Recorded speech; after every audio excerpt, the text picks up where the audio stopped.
आता शीघ्र गणपती आता शीघ्र गणपती आता शीघ्र गणपती ओम गणपते नमः ओम गणपते नमः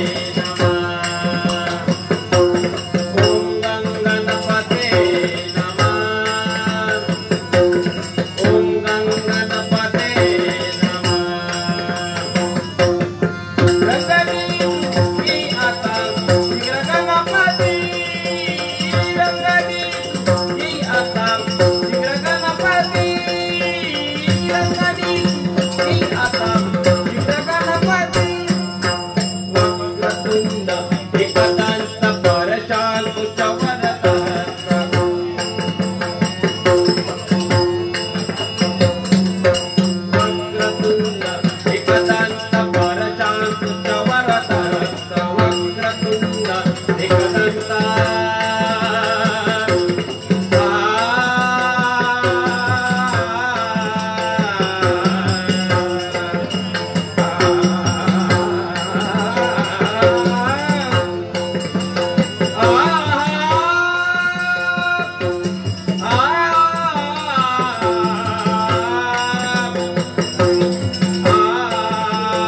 धनुष्याचा सम्राट प्रजासुराचा हनुमान होता. प्रत्येक प्रजाजनाच्या मुखातून जयघोष निघतोय. त्यालाही तसंच कारण आहे. प्रजासुराने आतापर्यंत केलेला न्याय, न्यायाच्या ठिकाणी कधी अन्याय झाला नाही. नदीचा दैदित्यमान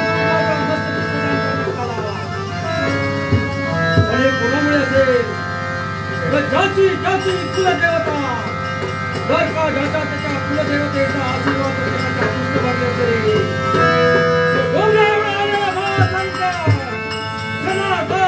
होईल. हे दानवांच्या कुलदेवते नमो कुलदेवते नमः. हे काका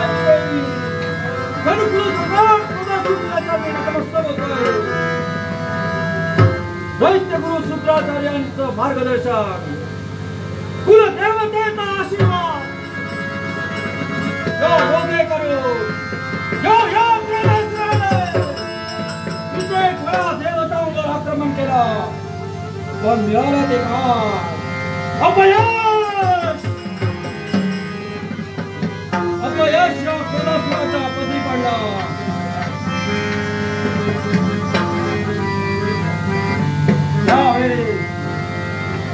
आठवतो तो दिवस. तो दिवस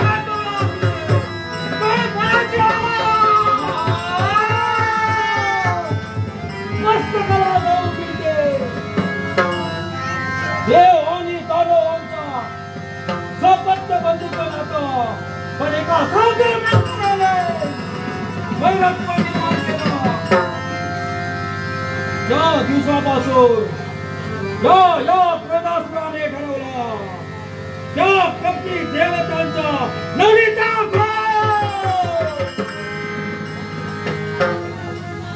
पर्यंतच्या देवतांच्या नदीचा घोर येत नाही तोपर्यंत या प्रजासुराच्या मनाला स्थिरता नाही. यासाठी अनेक वेळी या प्रजासुराने देवतांवर आक्रमण केलं. माती आलं ते अपयश. अपयश आलं असते वेळी देवगुरु नारायण मुनींचं आगमन झालं. देवगुरु नारायण मुनींच्या मुखातून निघालेले शब्द, हे प्रजासुरा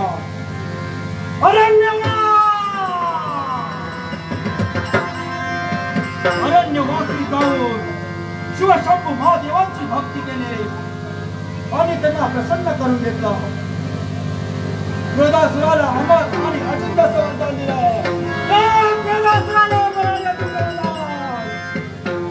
या विश्वात देव दानव मानव अश्रा शस्त्र कृमी कीटक यापासून प्रजासुराला मृत्यू नाही. पण जो मनुष्य प्राणी या पृथ्वीतलावर जन्माला आला तो प्रत्येक प्राण्याला मरणाने गेलेला आहे. पण माझा मरण हा आगळा आणि वेगळा.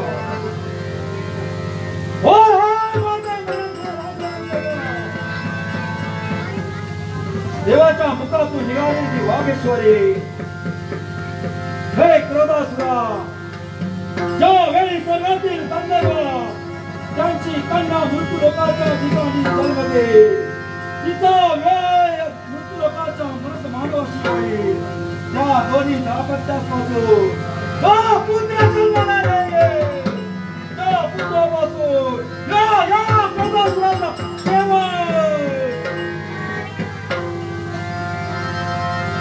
नारायण नामाची ललकारी येऊ दे.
क्रोधासुर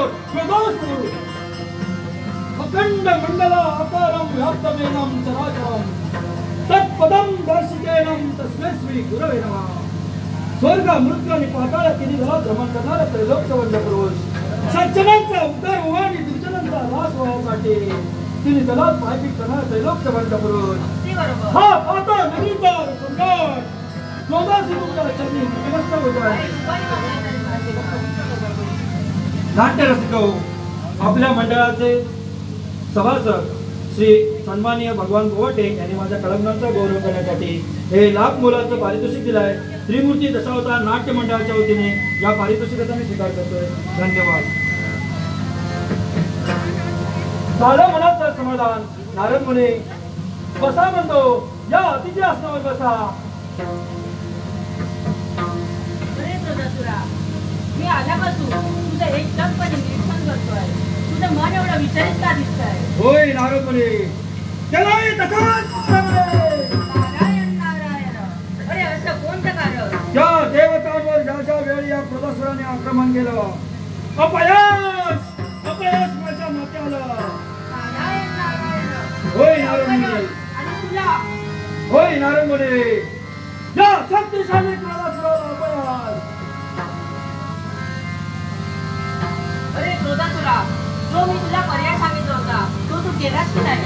होय नारद मुनी, तुम्ही सांगितल्याप्रमाणे शंभू महादेवांची मी भक्ती केली आणि त्यांना प्रसन्न करून घेतला.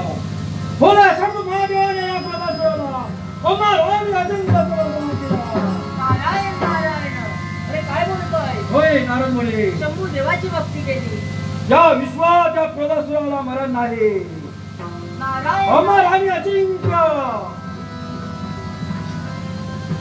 नारद मुनी, हा क्रोधासुराला शस्त्र अस्त्र देव दानव मानव तुम्ही किताब वृक्ष पाषाण वेली यापासून मृत्यू नाही. नारायण नारायण. अरे शक्यच नाही. या विश्वात जो जो जन्माला आलाय त्याला मरण हे ठेवलंच आहे. ब्रह्मवाक्य जनार्दना, ब्राह्मणाच्या मुखातून निघालेले शब्द तंतोतंत सत्य असतात. नारद मुनी, तुम्ही त्रिकालदर्शी आहात हो. प्रत्येक माणसाला मरण हे ठेवलेलं आहे, पण या क्रोधासुराचं मरण फार आगळं वेगळं आहे. पण नारद मुनी, तुमचा स्वर्ग बुद्धी पादळ किती दळा प्रमाण असतं.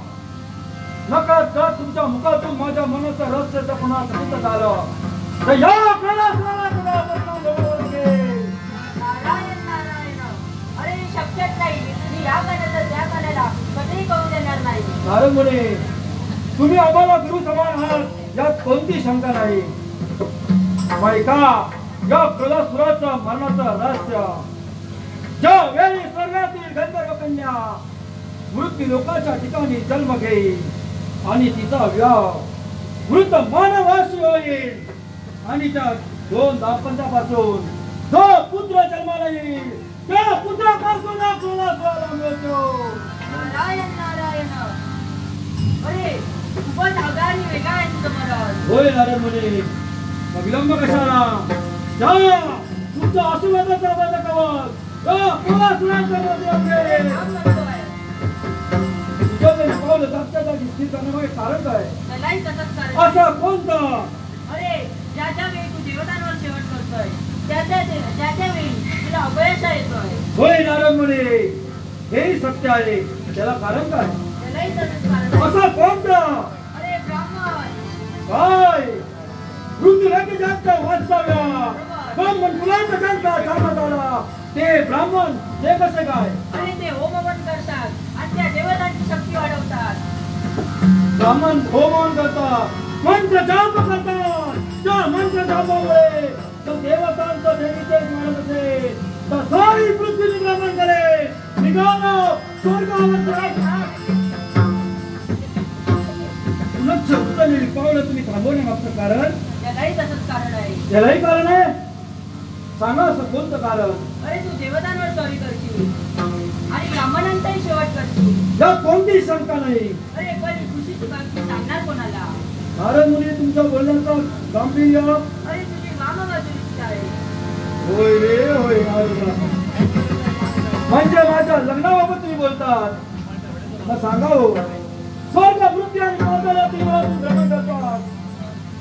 मग माझ्या योग्यतेची, माझ्या कला गुणांना शोभणारे अशी कोण एखादी वर असेल सांगा.